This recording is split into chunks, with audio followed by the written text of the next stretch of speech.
CPM Kattakada area committee office ആക്രമണത്തിൽ 4 SDPI പ്രവർത്തകർ അറസ്റ്റിൽ. SDPIയുടെ പരാതിയിൽ 2 CPM പ്രവർത്തകരും കസ്റ്റഡിയിലുണ്ട്. ഏരിയ കമ്മിറ്റി ഓഫീസ് മന്ത്രി വി ശിവൻകുട്ടി സന്ദർശിച്ചു.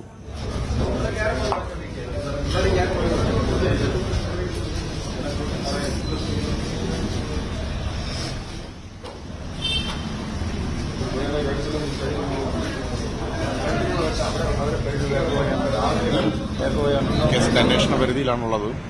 കുറച്ചൊന്നും ഇപ്പം പറയാൻ പറ്റില്ല. 5 പേരെ അറസ്റ്റ് ചെയ്തിട്ടുണ്ട്.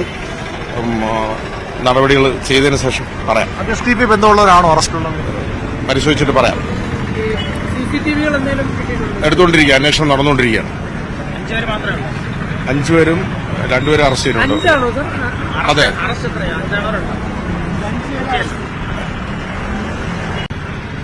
ഇന്നലെ രാത്രിയാണ് CPMന്റെ കാട്ടാക്കട ഏരിയ കമ്മിറ്റി ഓഫീസിന് നേരെ ആക്രമണമുണ്ടായത്. ബൈക്കുകളിലെത്തിയ 15ഓളം ആളുകൾ ഓഫീസിന് താഴത്തെ നിലയിലേക്ക്, അതായത് പാർക്കിംഗ് ഏരിയയിലേക്ക് ഇരച്ചു കയറുകയായിരുന്നു. വാഹനം ഓടിച്ചൊരു ബൈക്ക് അടക്കം കൊണ്ട് ഇതിനകത്ത് കയറുകയും ഇവിടെ ക്യാരം കളിച്ചുകൊണ്ടിരുന്ന പ്രവർത്തകർക്ക് നേരെ അവരെ ആക്രമിക്കുകയുമായിരുന്നു. ഇവിടുത്തെ അലമാര ഉൾപ്പെടെ മറിച്ചിടുകയും സാധനങ്ങൾ അടിച്ചു തകർക്കുകയും ചെയ്തെന്ന് CPMന്റെ പരാതിയിൽ പറയുന്നു. SDPI പ്രവർത്തകരാണ് ഈ ആക്രമണത്തിന് പിന്നിലെന്നാണ് CPMന്റെ ആരോപണം. നേരത്തെ 6 മാസം മുമ്പ് 2 DYFI CPM പ്രവർത്തകർക്ക് കിള്ളിയിൽ SDPI CPM സംഘർഷത്തിൽ പരിക്കേറ്റിരുന്നു, വെട്ടേറ്റിരുന്നു. അതിലെ ഒരു പ്രതി ഇന്നലെ കാട്ടാക്കടയ്ക്ക് സമീപം ടർഫിൽ ക്രിക്കറ്റ് കളിക്കാനെത്തുകയും അവിടെ വെച്ച് CPM പ്രവർത്തകരുമായി വാക്കേറ്റമുണ്ടാകുകയും ചെയ്തു. അതിനകത്തൊന്ന് സംഘർഷമാണ് പിന്നീട് ഓഫീസ് ആക്രമണത്തിലേക്ക് എത്തിയതെന്നാണ് CPMന്റെ ആരോപണം. CPMന്റെ ഏരിയ സെക്രട്ടറിയും ആ ആരോപണമാണ് ഇന്നും ഉന്നയിച്ചത്. ഇന്നലെ 9:30-ക്കാണ് SDPIയുടെ ഒരു സംഘം ആളുകൾ ഇവിടെ നമ്മുടെ ഈ കാട്ടാക്കട പാർട്ടി ഓഫീസിനകത്ത് കടന്നു കയറി ആക്രമണം സംഘടിപ്പിച്ചത്. ആസൂത്രിതമായ ആക്രമണമായിരുന്നു. മുൻപുണ്ടായിരുന്ന ചില സംഘർഷങ്ങളെയൊക്കെ അവർ മനസ്സിൽ കണ്ടുകൊണ്ട് ഇവിടെ വന്ന് ഒരു ചാക്ക് കല്ലുമായിട്ടാണ് വന്നത്. അതുപോലെ തന്നെ വടിവാള്, ഇതെല്ലാം ഉപയോഗിച്ച് ഇവിടെ ഒരു ഭീകരാന്തരീക്ഷം സൃഷ്ടിച്ചിട്ടാണ് അവരിവിടുന്ന് പോയത്.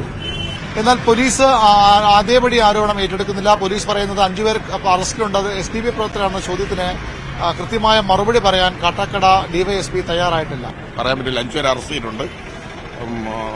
നടപടികൾ ചെയ്തതിനു ശേഷം പറയാം. SDPI ബന്ധമുള്ളവരാണോ അറസ്റ്റുള്ളത്? പരിശോധിച്ചിട്ട് പറയാം. എടുത്തുകൊണ്ടിരിക്കുക, അന്വേഷണം നടന്നുകൊണ്ടിരിക്കുകയാണ്. 5 പേരും 2 പേരെ അറസ്റ്റ് ചെയ്തിട്ടുണ്ട്. അതെ. ആരോപണം പൂർണ്ണമായി നിഷേധിക്കുകയാണ് SDPI ചെയ്തത്. ഇത്തരത്തിൽ ഈ ഇന്നലെ ഉണ്ടായ സംഘർഷം തങ്ങൾക്ക് ബന്ധമില്ല, രാഷ്ട്രീയ സംഘർഷമല്ല ഇത്. SDPI ഇതിൽ പങ്കുമില്ല. കാട്ടാക്കട ടർഫിലുണ്ടായ തർക്കമാണ്. അവിടെ ലഹരി ഉപയോഗിച്ച് ആളുകൾ എത്തുകയും അത് ചോദ്യം ചെയ്യുകയും ചെയ്തു. അതിനെ തുടർന്ന സംഘർഷത്തിൽ എല്ലാ രാഷ്ട്രീയ പാർട്ടി പ്രവർത്തകരുമുണ്ട്.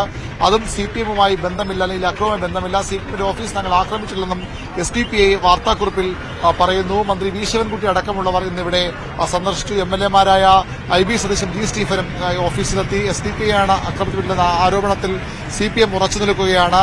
കൂടുതൽ അന്വേഷണമുണ്ടാകുമെന്ന് പോലീസ് പറയുന്നു. ഏതായാലും കഴിഞ്ഞ കുറേ മാസങ്ങളായി ഇവിടെ കാട്ടാക്കട മേഖലയിൽ, കിള്ളി മേഖലയിലുമൊക്കെ SDPI CPM സംഘർഷം നിലനിൽക്കുന്നുണ്ട്. അതിന്റെ തുടർച്ചയാണ് ഈ അക്രമമെന്നാണ് വ്യക്തമാകുന്നത്. കസ്റ്റഡിയിലുള്ളവർ SDPI പ്രവർത്തകരാണ് എന്ന CPM ആരോപിക്കുന്നു. അവർ ആവർത്തിച്ചു പറയുന്നു. ഇവിടെ ഈ ഷെഡിൽ വന്ന വാഹനവും SDPIയുടെ പ്രാദേശിക നേതാവിന്റേതാണ്. അയാളുടെ പേഴ്സടക്കം ഇവിടെ ലഭിച്ചിട്ടുണ്ട്. അതും ഇവർ തന്നെയാണ് അക്രമത്തിന്റെ തെളിവായി CPM ഉയർത്തിക്കാട്ടുന്നത്.